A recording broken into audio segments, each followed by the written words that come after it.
तमाम दोस्तों का शुक्रिया। हमने पिछले हफ्ते ऐलान किया था कि हम 27 सितंबर को इस्लामाबाद में धरना देंगे। तो कल से पंजाब गवर्नमेंट हमारे ख़िलाफ़ एक्टिव हुई है और मुख्तलिफ़ तरीके से रात मुझे DPO RP मुख्तलिफ़ डिवीज़न के कॉल आते रहे कि आप ये धरना इस्लामाबाद ना दें। मुझे ये समझ नहीं आती कि मैं इस्लामाबाद धरने देने जा रहा हूँ और इमरान खान साहब तो हमारे किसानों की आवाज़ बनते थे और हमदर्दी का एहसास दिलाते थे। तो आज पंजाब गवर्नमेंट को क्या हो गया है कि वो रात से हमारे किसानों को पकड़ धकड़ में लगी हुई है। और उनके जो दाखिला साहब हैं, डोगर साहब, उनको मैंने मैसेज भी किया है। तो वो कह रहे हैं कि जी ये जो आप मुजाहरा करने जा रहे हैं 4 दिन रोक दें। तो हमें ये समझ नहीं आती कि वो 4 दिन किस लिए रुकवा रहे हैं। या तो कि उनकी अपना मुजाहरा जा रहा है तो उसको हमें साथ ले जाना चाहते हैं, लेकिन हम किसी पार्टी के साथ, ना हमारा नून से तल्लक है, ना PTI, ना किसी और जमात से। हम किसान एहतियात के हवाले से इस्लामाबाद जा रहे हैं और इंशाअल्लाह कल इस्लामाबाद पहुँचेंगे। पंजाब गवर्नमेंट से और इमरान खान और परवेज़ इलाही से हमारी रिक्वेस्ट है कि ये रात से जो आपने हमारे ख़िलाफ़ क्रैकडाउन किया है उसको फिलफार बंद किया जाए। हम इस्लामाबाद जा रहे हैं, हम कोई पंजाब गवर्नमेंट और सूबाई असम्बली के सामने कोई धरना नहीं देने जा रहे हैं। हम इस्लामाबाद में हमारा फेडरल इशू है। सबसे पहले इशू ये है कि हमारा कालाबाग डैम का मुतालबा करेंगे सूबाई गवर्नमेंट चारों जो हैं और फेडरल गवर्नमेंट से, क्योंकि इस साल आप लोगों को पता है कि किसान हमारा 50 से 60% सिंध में तबाह हो गया है।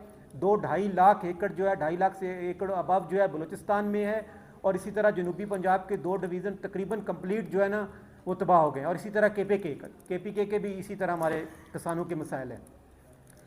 जो फ्यूल प्राइस एडजस्टमेंट और बिजली का जो बिल आ रहा है पर यूनिट किसानों को वो 27 से 30 रुपये आ रहा है। खाद मिल नहीं रही, डीजल 250 से ऊपर का रेट चला गया है।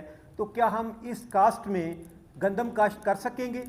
एक तो किसान हमारा सैलाब में डूब गया, जो बच गया है उसके लिए जो महंगाई और फ्यूल प्राइस एडजस्टमेंट और जो बिल आ रहे हैं, जो ट्यूबवेल के पानी का हमारे इश्यूज़ आज भी जनूबी पंजाब और अपर पंजाब में कुछ एरिया जहाँ नहरी पानी नहीं है, हम ट्यूबवेल और टरबैन से अपनी काश्त करते हैं।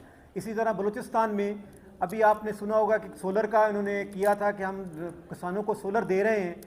मैं आपको इतला के लिए अर्ज़ करना चाहता हूँ कि तकरीबन कोई 10 टेंडर हो चुके हैं, जिसमें तकरीबन कोई 80-90 करोड़ रुपए के उन्होंने टेंडर दिए हैं कि हमने सोलर लगा दिए। आप यकीन करें कि हमारे किसानों के पास अभी तक एक सोलर नहीं पहुंचा।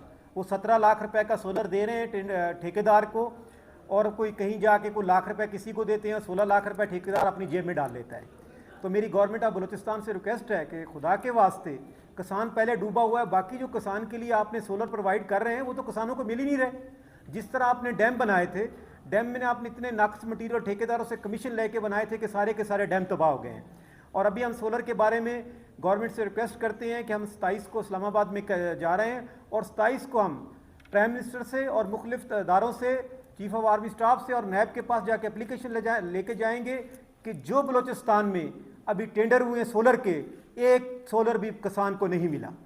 मैं गवर्नमेंट बलूचिस्तान से रिक्वेस्ट करता हूँ कि बराए मेहरबानी आइंदा वाले टेंडर, जो आइंदा वाले ठेकेदारों को आप पैसे दे रहे हैं, हमारे किसानों से बात करके कोई हमें निशानदेही तो करें कि सोलर दे कहाँ रहे हैं आप।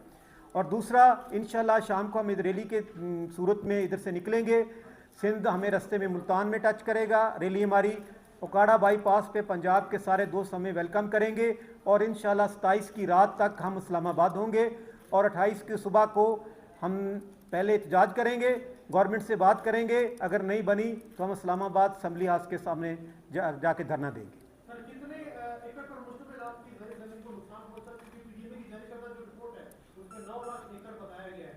आपका कितना नुकसान हुआ, तखमीना क्या लगाया जाए, नुकसान कितना और कितने एकड़? 9 लाख एकड़ आप सिंध बलूचिस्तान की बात कर रहे हैं। बलूचिस्तान में जो हमारी खड़ी फसलें तबाह हुई हैं वो तकरीबन 2.5 से 3 लाख है जो हमारी फसल तबाह हुई है। बाकी 4 से 5 लाख एरिया वो है जिस पे हम काश्त नहीं कर सकते, जिसमें पानी रुक गया। मुख्तलिफ ज़िले जो हैं हमारे जो सिंध के साथ लगते हैं उसमें पानी खड़ा हुआ है, जिस पे हमने अभी गंदम काश्त करनी थी वो गंदम काश्त नहीं हो सकती। अगर गंदम काश्त हम कैसे करें? एक तो हमारे पास अभी हमारा महंगाई इतनी हो गई है कि खाद मिल नहीं रही, बिजली टरबाइन से हमने उसको काश्त करना था।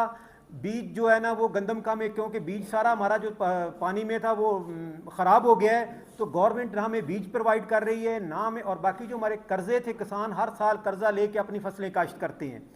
एक तो हमारे सर पे वो पुराने कर्जे हैं और एक हम गवर्नमेंट से रिक्वेस्ट करते हैं कि हमें बगैर सूद के कर्जे दिए जाएं। जब हम गंदम काश्त और फसल काश्त कर लें तो फसल के बाद हमसे वो कर्जे वापस ले लें।